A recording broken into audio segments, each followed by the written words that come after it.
Hi, this is Alex Levin and Rebecca Green. We're the founders of Regal.io, and we're here with the first episode of 15 Minute Founders.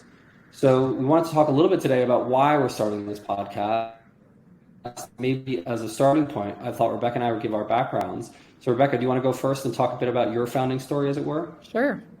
So I started my career out of college classically in investment banking and sales and trading. I went to Bear Stearns, which no longer exists, and had the opportunity in my first year of my career to actually see a company go from Fortune 500 to non-existing within the course of a year. And that was the first time I really got interested in why some companies succeed and why they fail. And I didn't know I wanted to be a founder then, but it's what made me realize I was interested in this evolution and life cycle of companies. And I ended up going into consulting and then went to business school, which is a life hack of how you get into tech and startups without being technical at first, and worked at Amazon and learned how to build technology and products from the best in the business, and got excited about bringing businesses online and joined a company called Handy, which was a really early stage startup at the time in New York, to help bring the home services market online. And I ended up being the chief product officer there. And for 6 years, made a lot of mistakes and grew a lot on other people's dimes. And by the time I was done, decided I wanted to go do it myself. So I joined Alex, of all people, who worked with me for that time to go build Regal.io. Cool. It's funny, our backgrounds are very similar. You were an English major aspiring to be a comic at the time, and I was a philosophy and psychology major, so nothing technical whatsoever. And I actually believe strongly it's a great way to start in sort of true liberal arts where you're following your passions.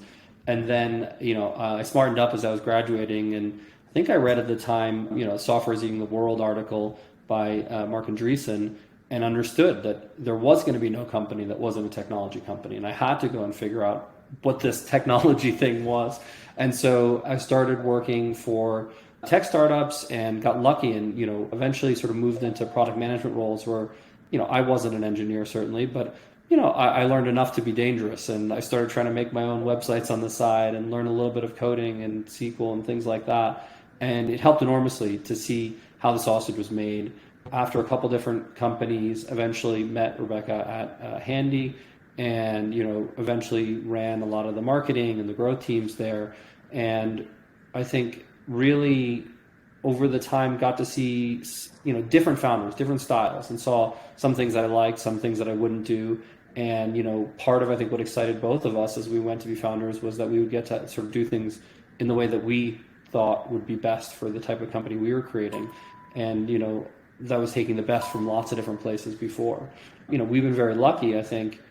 Going out on our own is a dangerous thing for sure. And, I don't recommend it to anybody, but, if you have that passion and you really have to do it, well, then, I think our goal with this podcast is to help bring a bit more transparency into what's happening, both at Regal and at other startups, and talk a little bit more about what is the journey of a founder so that it's a little bit less veiled in secrecy. I think, the Rebecca knows this. The thing that I love to read when I have time is these company histories. And the reason is that you see what's really happening at the company. So one of the first company histories I ever read was about PayPal. And I remember thinking of the metaphor of the swan, where above the water, everything was beautiful.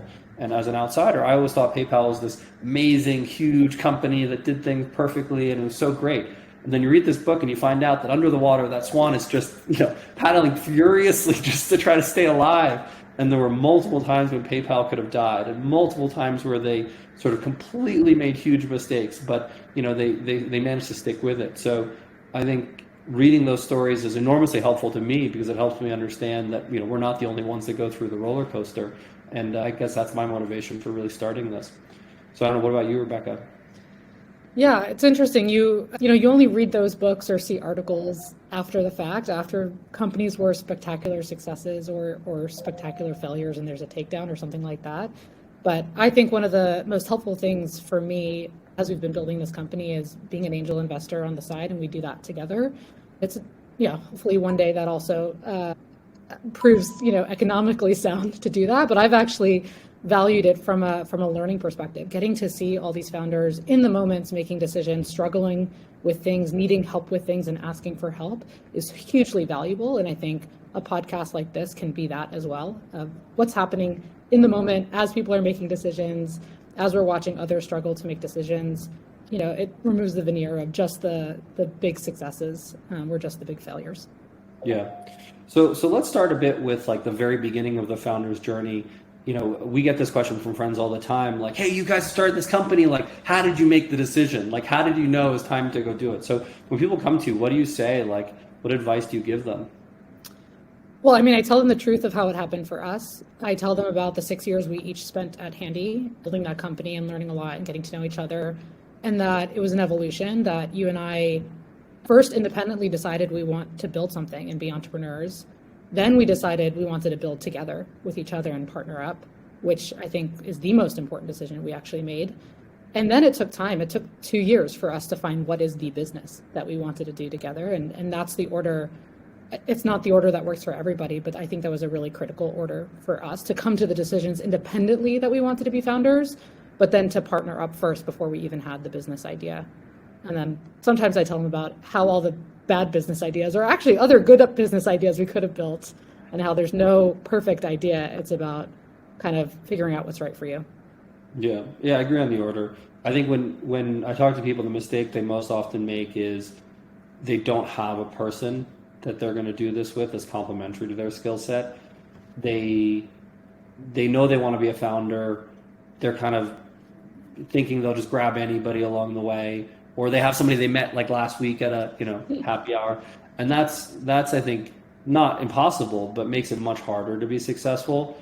I think part of why you and I work so well together is, you don't need to look over my shoulder. I don't need to look over your shoulder. I know sort of your strengths and weaknesses. You know my strengths and weaknesses. It makes it much easier than going into something blind with somebody. So if that's maybe the biggest mistake, the one that people focus on the most, I'd say, when talking with me is not that, though. They focus on, what's the idea? How do I know if it's the idea? Like, is this the right idea? And I've taken to sort of saying, look, the sort of, that's not the right thing to focus on. But let's say you found the right person you want to focus on. And I've come to saying, convince yourself first. So I think everyone's idea at the beginning is like, oh, can I raise seed money for this? Can I raise seed money for this? And it's the wrong question. You should be spending, whether it takes a week or a year, time making sure you're convinced that this is going to be something that you're interested in for 10 years, that is going to be successful over 10 years before you go and raise money. So the second you raise money, the clock has started. And now you're in a dangerous situation where, you have to stick with it, and you're at least in it for a couple of years while you have that seed funding, and likely in it for 5 to 10 years because there's going to be some success. So make sure that, you are convincing yourself first. And then the way I sort of like ask people if they're convinced is I say, are you ready every day of your life for the next 10 years, certainly, and probably for the rest of your life, to explain to people this idea? Because guess what? You're literally going to tell the exact same story every day of your life for the rest of your life. And if that doesn't excite you, if you're not passionate enough that you want to tell people why this is important and why they should be thinking about it, don't do it. Even if it's a good business, don't do it.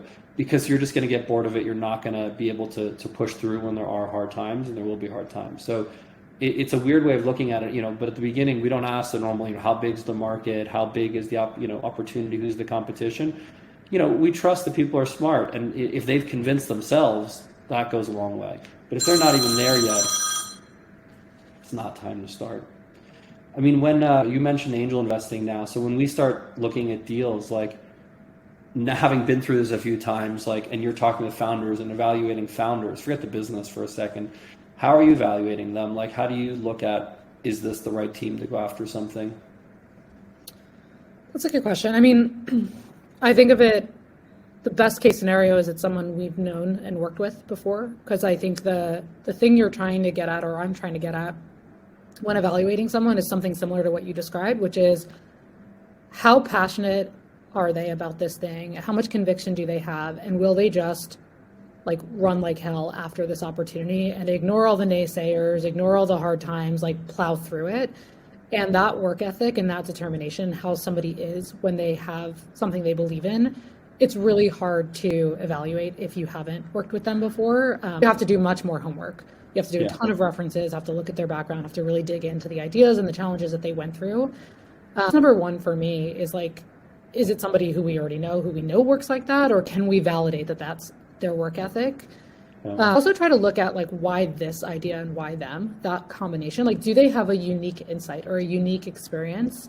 Or did they just scour space for a bunch of good ideas and say, hey, I think I could do that better?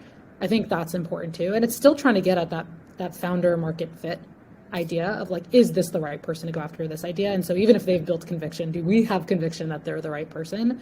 Those are the two things that I typically look for in the founder. And I guess the third thing I would say is like, did they find what you and I found? Like, are they looking, or have they already found the partner to surround themselves with who has enough overlap that they will work well together, doesn't have too much overlap that they complement one another, and they won't have to hire a ton of people to build, the foundation for this business to start.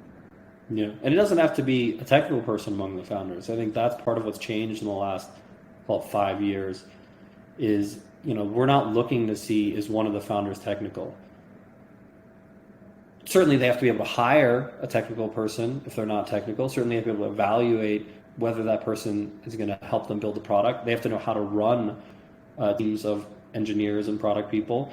So I think like we look for at least one of them to have worked as a product manager or worked as a, somebody on the data engineering side, even if not on the sort of product engineering side. So they have some idea how technology is built, but they don't have to be an engineer. Yeah, and it depends on what the insight is that they're chasing. If it's not a technological breakthrough or innovation, certainly like it could be a go-to-market innovation, it could be a business model innovation, it could be all kinds of new applications. Yeah, that's fair. So certainly if it's a research-based innovation, then for sure it's different. Then you expect the founders, maybe even both of them, to be technical founders who understand it deeply and are going to spend their time into it.